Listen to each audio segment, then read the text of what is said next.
one of you mentioned the other day in reply to one of my films and complimenting me that you'd learnt a lot about brushwork and textures and layering and how to use the paints and the brushes. So I thought I'd do a small one here, one of the smallest I've done for ages, of this delightful little scene here, this one that I took in Provence many years ago and enhanced on the computer. It's very textural. We've got the crepe on the walls and the wooden planks here for the windows.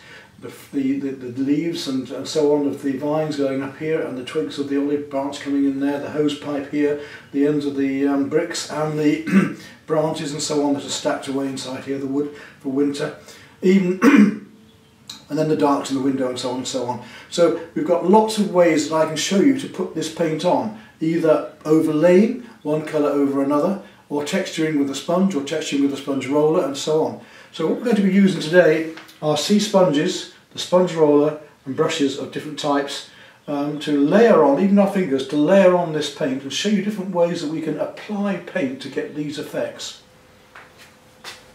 Right, I'm going to start off with the sponge roller and we have to decide which colours are going to put over what. So I'm going to start with a mid-blue here, cobalt and a little touch of purple. And what I'll probably do is just test it on the canvas first with the brush before using the roller. I could put this first coat on with the brush straight off actually, instead of messing about. Yep, because I'm going to use the roller over it later to get the texture effects of paint. Right, now coming up from that, and I need this to dry first because when I'm putting textures over with the roller, the colour underneath, unless we're blending it, needs to be dry. So whilst that's drying off,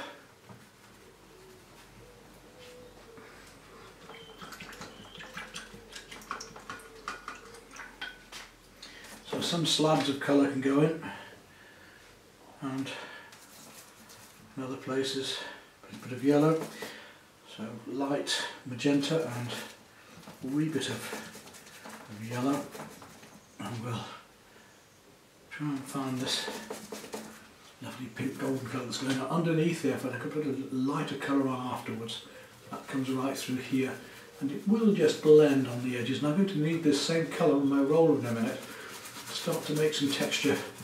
The texture actually is required. And that comes right down around this window. Put a bit of that pink. I'm just scumbling now. This is dry brushwork almost. It's flicking the brush with not too much paint on through here to just blend a bit of it into these colours, these background colours. Okay, now how dry is this? Because the other day when I was working outside on plein air with the snow, it was taking ages to dry, but of course here we are now indoors, so things are a little bit different. Now, some of these dark areas I want, because I had to put lights over the top, I'm going to slab those in already. So let me take, for instance, this green area here of the leaves. I'm going to paint that dark and put the leaves over the top with texturing and brushes. I'm going to make a dark there out of Prussian blue and brown. Just breaking in these shapes with the edge of the brush so that we get a feeling of leaves happening already there, just a little bit. Right down through here. And leave a little bit of that pink just glowing. It's going to be a bit darker later, but we'll just get it in now. Right down the outside of the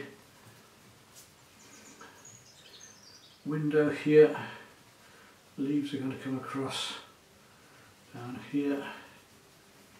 So everywhere the leaves are going to go, I'm just going to put this dark in, and it comes right through underneath here as well. We've got a lighter colour to go in there for the bit of wood that's underneath the tiles, just supporting the tiles. Down that side, darker here. And then this effect of how the logs will come out in a moment, but let's just break this dark down to here. Right across there. The whole of this bush here is going to be dark at first. Okay, time to move on. You can just begin to see what's happening now. And I want to do a slightly lighter blue for here, so I'm going to take a wee bit of the cerulean now and add it to that. So I'm going to run my roller through that And let's just see the sort of effect we can get now. You see, it's a little bit thinner, so I've got a little bit more of a glaze happening there with the roller. And it's going to texture it through here. I'm just going to run that roller across this. It's getting a nasty bit of blue there I don't want. Just running that roller through. Give a bit of texturing, almost like the pebble dash on the wall. And that's starting to give me a nice, there we go. Now that's, you can see the effect in that already, I hope. Next we want to come down to a deeper blue, so I'm going to take some ultramarine and add that onto it. And again, I'm going to use the roller first of all, and then maybe come back to a bit of sponge work on this. And I think I'm going to try the roller first of all, but I may have to come down to a sponge for this one. We'll just try out the pink as it is. I've got some lovely bright colours happening in this picture, and of course acrylics tend to sink a bit, so I don't want to lose that. And we'll just try that out carefully. You see we're getting that effect of the blobs and the texturing now, so gently with the roller, just not pushing hard, just very lightly, just onto here, letting the blue just glow through from underneath, right down to here. And there's no other way we could get this other than with something like a sponge. You could get something like it by stippling with a brush, but we're not going to get this same beautiful glow happening. And through into there as well. In fact, I can use the sponge to rub slightly there, look. So there's all these techniques. We can roll with the roller, and we can rub with the roller as well. So we can start to get some of these pinks happening down into the greens by rubbing and by rolling.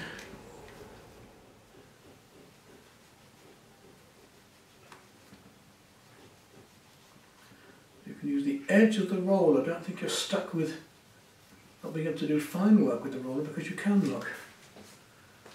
I'm not going to my lightest pink yet. I want to save that, reserve that for the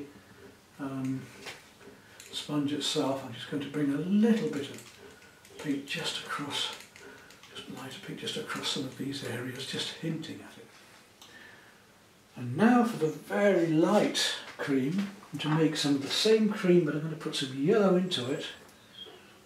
A little bit of lemon yellow into it, very, very light. Touch of lemon yellow just to give me a creamier look to it. Very light, more white. It's quite pure, this one. It's quite a nice light pure colour.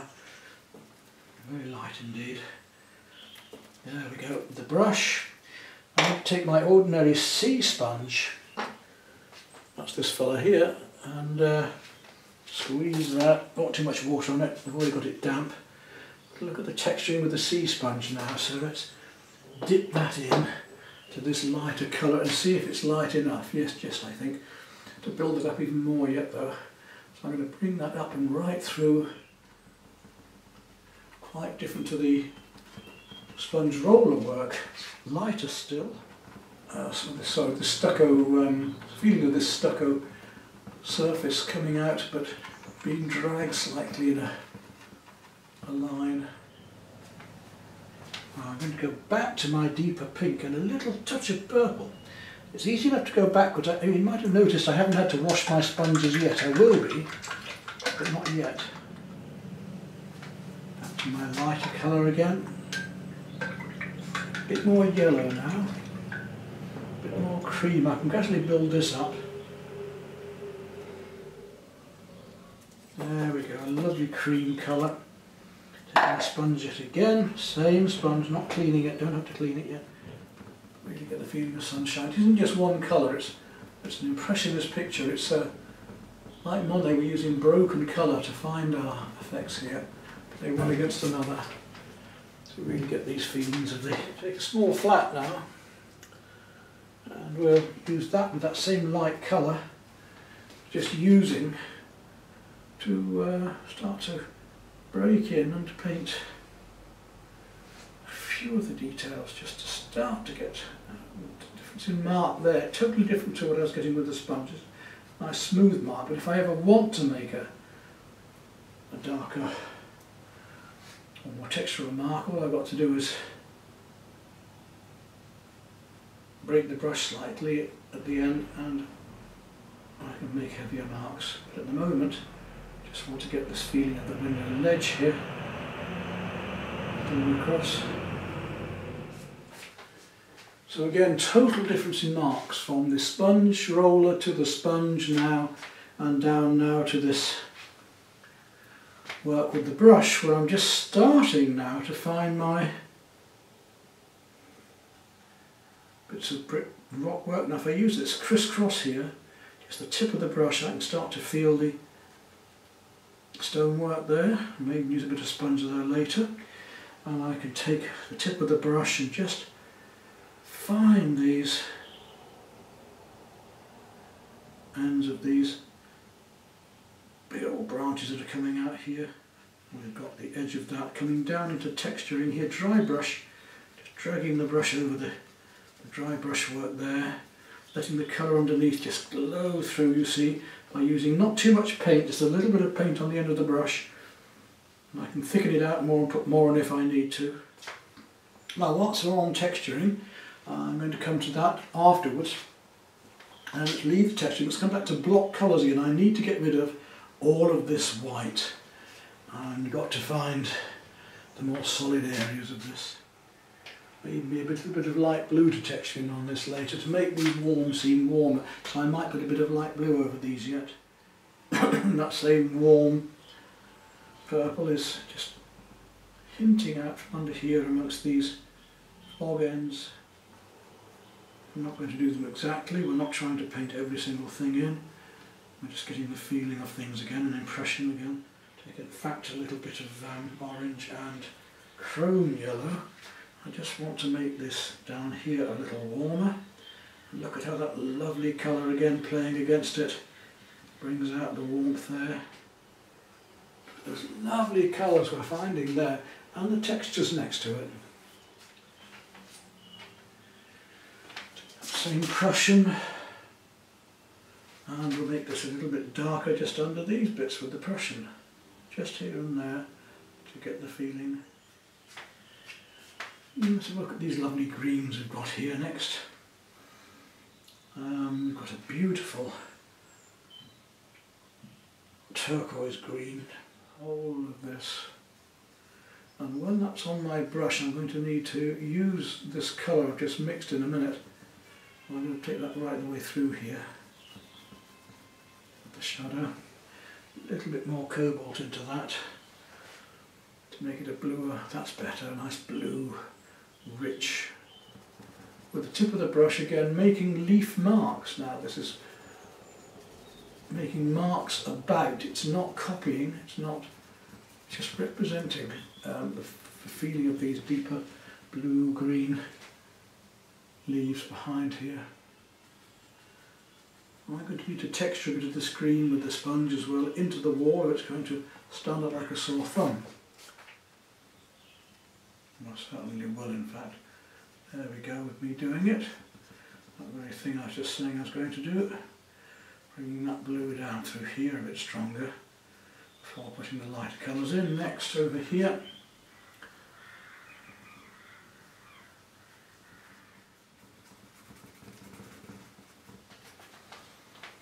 talking of the blues, we'll just go back into here now with these beautiful blues, because we put some underneath just now, but now I need to actually come back in and put them in a bit stronger. Not be long before I'm able to get rid of all of this white. Just want to get my base coats in before I put the lighter colours over the top. I haven't got to worry about texturing at the moment, it's more just a matter of blocking colours in, but still using the brush in the directions I need to get the textures, even of the wood. Where little marks of red, tip of the brush are indicating some sort of lace or curtain inside there. I'm using the paint a little bit more transparently now, you see, just to to get this effect. Now we're starting to get a really lovely glow to it, aren't we? And watch where these shadows come here, because this deeper red is going to help to make some of the shadows up underneath the leaves here. A wee bit of cadmium yellow again to go in down under these bits. Feel these colours, find these colours. Now I'm putting in the actual, I'm painting in marks that are dry brushed but are about the shapes that are here. Find these colours, really look for them. One against another. Not as easy as you think. Just showing you the techniques, isn't it? Where we can use the brush to make marks about the things we're doing. Let's try and mix the exact green. This is quite a warm yellowy green I'm trying to find at the moment. It's going to come down these lovely French windows, these shuttered windows here. Look at that lovely green. It's not too bright, it's only a bit of emerald and a wee bit of yellow into it. And how that yellow green now plays suddenly against these pinks. Wow, you know, it's really getting there now. Talking about yellow greens, let's just look at some of these leaves a little bit. Use the tip of my brush, still using a small square. A filbert would be good for this now, because a filbert will give me rounder edges, but what I want here, this is adequate. Start bringing in the sunshine. So we can get that vibrance look, we can get it. Instead we couldn't get it with acrylics and these colours, we can. By getting the layers right and by putting one over the other, working from our mid-tones to darks and then back up again into here. So I want a much lighter turquoisey green now. A bit of white into it. And I'm going to start picking out some of these lighter leaves, this very light. Make sure my brush is thin enough just so I use the tip of it, not want too big marks.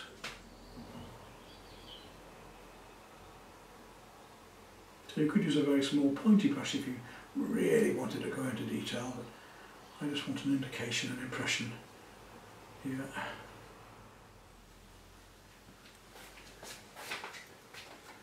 And watch how that green comes into the other colours as well. Be careful, because it will link in all over it. It isn't just there, it's going to come into here as well. A bit more blue on that, turquoise on that. There we go, that's better.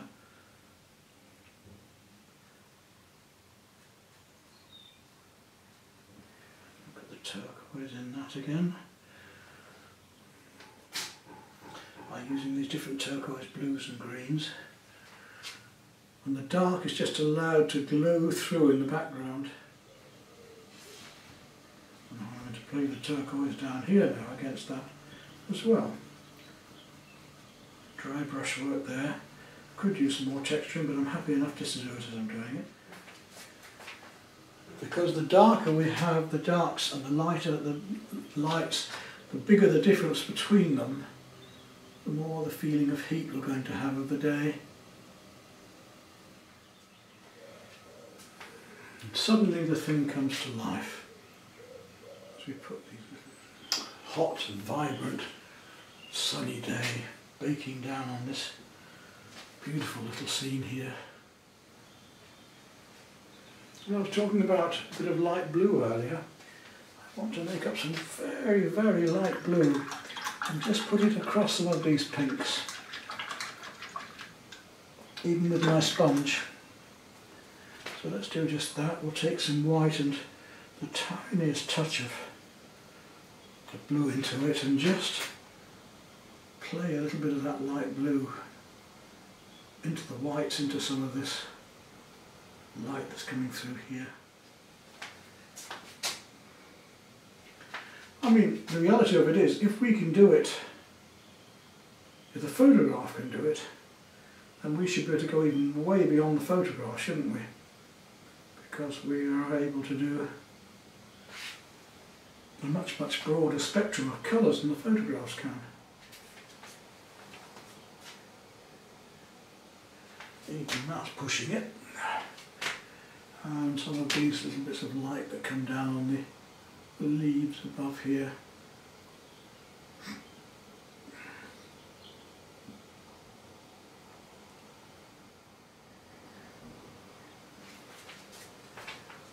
So now we've got more of a feeling of the sun coming over onto these warmer greens that are cascading just through here.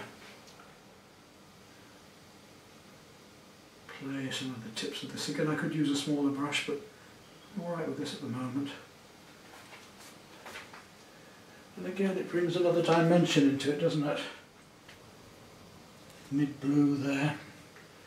Just use my sponge a little bit just to put a few of the bits of blue shadow back, one into another. So we've got the pink going into there, and now we've got the blue coming back down into here a bit more.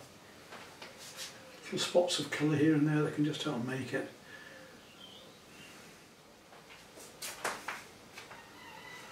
Well, there we are, pretty little piece. Just about makes it. That's what I was going to do. I was going to just pick up on the orange coming down there. A bit of yellow ochre perhaps, and a wee touch of white. We'll just look at this colour. What's going on here?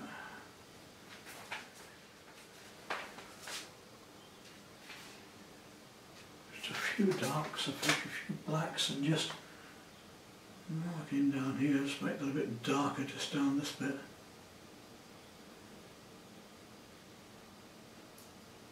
Places.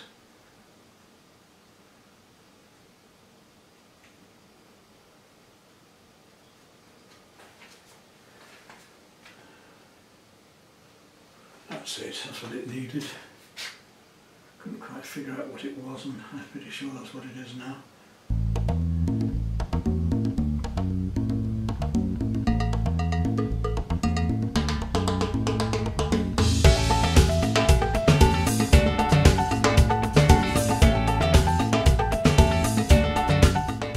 So we'll sign it somewhere, and that's that.